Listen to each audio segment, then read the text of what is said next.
BBC বাংলার অধিবেশন প্রবাহতে আপনাদের স্বাগত। আজ আপনাদের সাথে লন্ডন স্টুডিও থেকে আছি মানসী বড়ুয়া, আর ঢাকায় আমার সাথে থাকছেন আকবর হোসেন। বাংলাদেশের সর্বশেষ গুরুত্বপূর্ণ আপডেট সংবাদে আপনাকে স্বাগত। শুরুতেই সংবাদ শিরোনাম, পরে বিস্তারিত।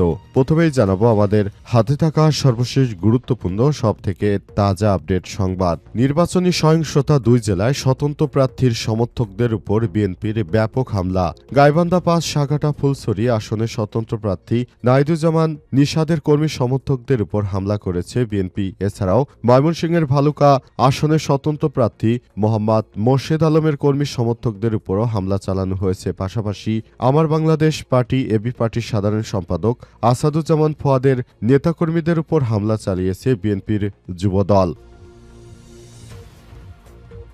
এরপর জানাবো 1971-এর স্বাধীনতা রক্ষা করেছে 24শে ছাত্র আন্দোলন, বললেন তারেক রহমান। বিএনপি চেয়ারম্যান তারেক রহমান বলেছেন, 1971 সালে দেশ স্বাধীন হয়েছিল, আর সেই স্বাধীনতা রক্ষা করেছে 2024 সালের ছাত্র আন্দোলন। এর মধ্য দিয়ে দেশের মানুষ পরিবর্তন চেয়েছে এবং এই পরিবর্তন হয়েছে। তিনি ছাত্র আন্দোলনের জন্য শিক্ষার্থীদের প্রতি কৃতজ্ঞতা জানিয়েছেন। এদিকে নির্বাচন কমিশন সিইসির বিরুদ্ধে আদালত অবমাননা রুল। আদালতের আদেশ অমান্য করার অভিযোগে প্রধান নির্বাচন কমিশনার সিইসি এএমএম নাসির উদ্দিনের বিরুদ্ধে কেন শাস্তিমূলক ব্যবস্থা নেওয়া হবে না তা জানতে চেয়ে রুল জারি করেছে হাইকোর্ট। আজ বিচারপতি ফাহমিদা কাদের ও বিচারপতি মোহাম্মদ আসিফ হাসানের সমন্বয়ে গঠিত হাইকোর্ট বেঞ্চ এই রুল জারি করেছে। একই সঙ্গে আগামী 4 সপ্তাহের মধ্যে সিইসিকে রুলের জবাব দিতে নির্দেশনা দেওয়া হয়েছে। জানাবো রুশ বিমান হামলায় বিদ্যুৎ বিচ্ছিন্ন ইউক্রেনের লাখ লাখ মানুষ। রাশিয়ার এবং ইউক্রেনের মধ্যে জ্বালানি ব্যবস্থাপনার উপর আরেকটি ভয়াবহ আক্রমণ চালানো হয়েছে। রাত থেকে সকাল পর্যন্ত ভয়াবহ বিস্ফোরণে কেঁপে উঠে কিয়েভ। শূন্যের নিচে তাপমাত্রায় তীব্র ঠান্ডার মধ্যে দেশ জুড়ে প্রায় 12 লাখ ঘরবাড়িতে বিদ্যুৎ বিচ্ছিন্ন হয়ে পড়ে। খবর রয়টার্সে। রাশিয়ার একের পর এক হামলায় খুবই খারাপ অবস্থানে চলে গেছে ইউক্রেন। এবং সর্বশেষ জানাবো ভয়াবহ তুষারঝড়ের কবলে যুক্তরাষ্ট্র, 13,000-এর বেশি ফ্লাইট বাতিল। ভয়াবহ তুষারঝড়ে পড়েছে যুক্তরাষ্ট্র। এর প্রভাবে দেশটির এরই মধ্যে 13,000-এর বেশি ফ্লাইট বাতিল করা হয়েছে। নিউ মেক্সিকো থেকে নিউ ইংল্যান্ড পর্যন্ত প্রায় 14 কোটি মানুষের শীতকালীন ঝড়ের সতর্কতার আওতায় রয়েছে। প্রিয় দর্শক, এতক্ষণ শুনছিলেন সংবাদ শিরোনাম, এবারে বিস্তারিত। তবে তার আগে বন্ধুরা, অনুরোধ থাকবে এই সংবাদটিতে একটি লাইক দিন। এই চ্যানেলে আপনি নতুন হয়ে থাকলে আমাদের সংবাদটি দেখতে দেখতে চ্যানেলটি সাবস্ক্রাইব করে রাখুন। কমেন্ট করে বন্ধুরা আপনার মূল্যবান মতামত জানিয়ে দিন আপনি বিশ্বের কোন দেশ থেকে বা বাংলাদেশের কোন স্থান থেকে আমাদের সংবাদটি দেখছেন এবং শুনছেন। আর বন্ধুরা, সংবাদটি আপনার সোশ্যাল মিডিয়া ফেসবুকে শেয়ার করে বন্ধুদেরও দেখার সুযোগ করে দিন। গাজা যুদ্ধে আপনি যদি নিরীহ ফিলিস্তিনিদের ভালোবেসে থাকেন, কমেন্টে ইয়েস লিখে পুরো বিশ্বকে জানিয়ে দিন। এবারে বিস্তারিত।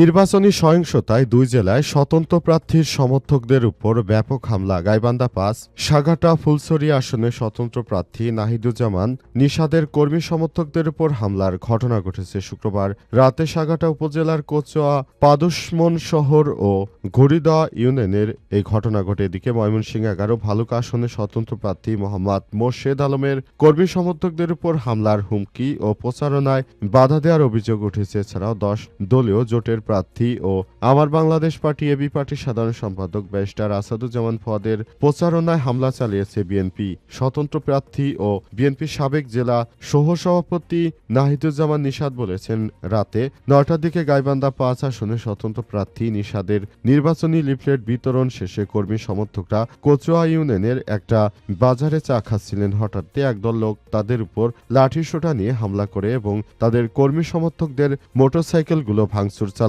এই ধরনের ঘটনা শুধুমাত্র বিএনপির সন্ত্রাসীদের দ্বারাই সম্ভব বলে দাবি করেছে তারা, এবং এই ঘটনার জন্য আসলে বিএনপির নেতাকর্মীদেরকে অবশ্যই জবাবদিহিতার আওতায় নিয়ে আসতে হবে বলে বলা হচ্ছে এবং এ বিষয়টি কোনোভাবে এড়িয়ে যাওয়া যায় না বলে নিশ্চিত করা হয়েছে। আশা করা হচ্ছে এবারের এই বিষয়গুলো খুবই গুরুত্ব সহকারে দেখবে অন্তর্বর্তীকালীন সরকারের প্রধান উপদেষ্টা প্রফেসর ডক্টর মোহাম্মদ ইউনূসের সরকার। তাই সবাইকে এসব বিষয় নিয়ে কাজ করার জন্য অনুরোধ জানানো হয়েছে। ৭১-এর স্বাধীনতা রক্ষা করেছে ২৪-এর ছাত্র আন্দোলন, বললেন তারেক রহমান। বিএনপি চেয়ারম্যান তারেক রহমান বলেছেন, ১৯৭১ সালে দেশ স্বাধীন হয়েছিল, আর সেই স্বাধীনতা রক্ষা করেছে ২০২৪ সালে ছাত্র আন্দোলন। এর মধ্য দিয়ে দেশের মানুষ পরিবর্তন চেয়েছে, যেমন শিক্ষা ব্যবস্থার পরিবর্তন, চিকিৎসা সুবিধা যেন সবাই পায়, রাজনৈতিক অধিকার প্রয়োগ করতে পারে, যে অধিকার কেড়ে নেওয়া হয়েছিল। রোববার দুপুর ১টায় চট্টগ্রাম নগরীর পলো গ্রাউন্ডে আয়োজিত নির্বাচনী সমাবেশে প্রধান অতিথির বক্তব্যে এসব কথা বলেছেন তিনি। তারেক রহমান বলেন, সমালোচনার মধ্য থাকলে দেশের মানুষের কোনো উন্নয়ন হবে না। মানুষ পরিবর্তন ও রাজনৈতিক অধিকার চায়। আমাদের দোষারোপের রাজনীতি থেকে বেরিয়ে আসতে হবে। আলোচনার মধ্য থাকলে দেশের মানুষ কোনো উন্নয়ন হবে। তারেক রহমান আরও বলে, সমালোচকদের মধ্য থাকলে দেশের মানুষের কোনো উন্নয়ন হবে না। মানুষের পরিবর্তন, রাজনৈতিক অধিকার, গণতন্ত্র সুপ্রতিষ্ঠিত করতে হলে অবশ্যই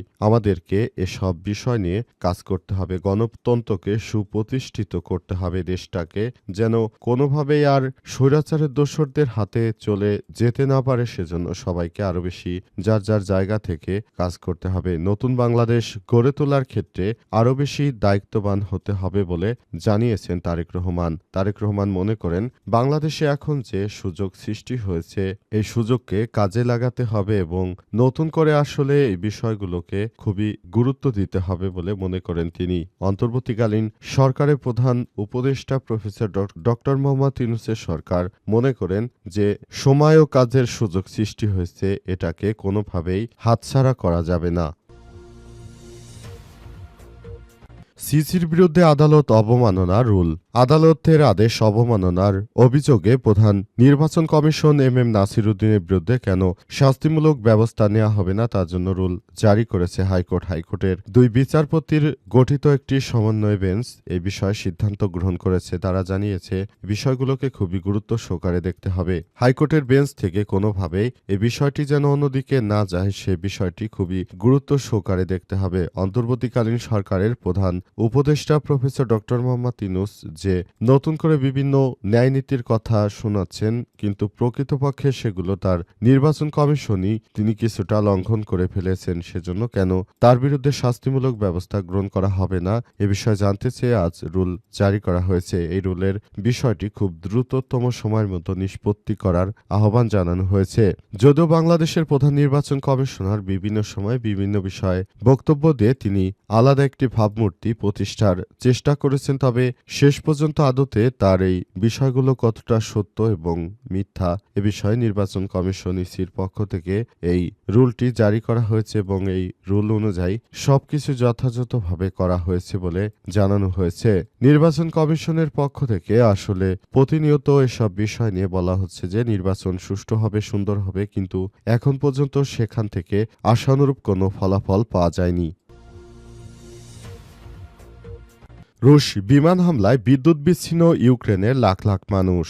রাশিয়া ইউক্রেনের জ্বালানি ব্যবস্থাপনার উপর আরেকটি ভয়াবহ আক্রমণ চালিয়েছে। রাত থেকে শনিবার সকাল পর্যন্ত বিস্ফোরণে কিয়েভ কেঁপে উঠছে। শূন্যের নিচে তাপমাত্রার তীব্র ঠান্ডার মতো দেশ জুড়ে প্রায় ১২ লাখ বাড়িঘর বিদ্যুৎ বিচ্ছিন্ন অবস্থায় রয়েছে। খবর রয়টার্সের। দেশটির উপপ্রধানমন্ত্রী ওলেক্সি কুলেবা বলেছেন, রাজধানীর প্রায় ৩,৫০০ ভবনের তাপ সরবরাহ বন্ধ হয়ে গেছে। রাতে তাপমাত্রা -10 ডিগ্রি সেলসিয়াস বা 14 ফারেনহাইটের আশেপাশে ছিল। তিনি বলেন, ১৬০ জনের বেশি জরুরি কর্মী রাজধানীতে নিয়োগ করা ছিল, তারা কাজ করছিল, তবে ভয়াবহ তুষারপাতে এই ধরনের সমস্যাগুলো সৃষ্টি হয়েছে। মূলত এই তুষারপাতের এবার পৃথিবীতে সবথেকে বেশি তুষারপাত হয়েছে।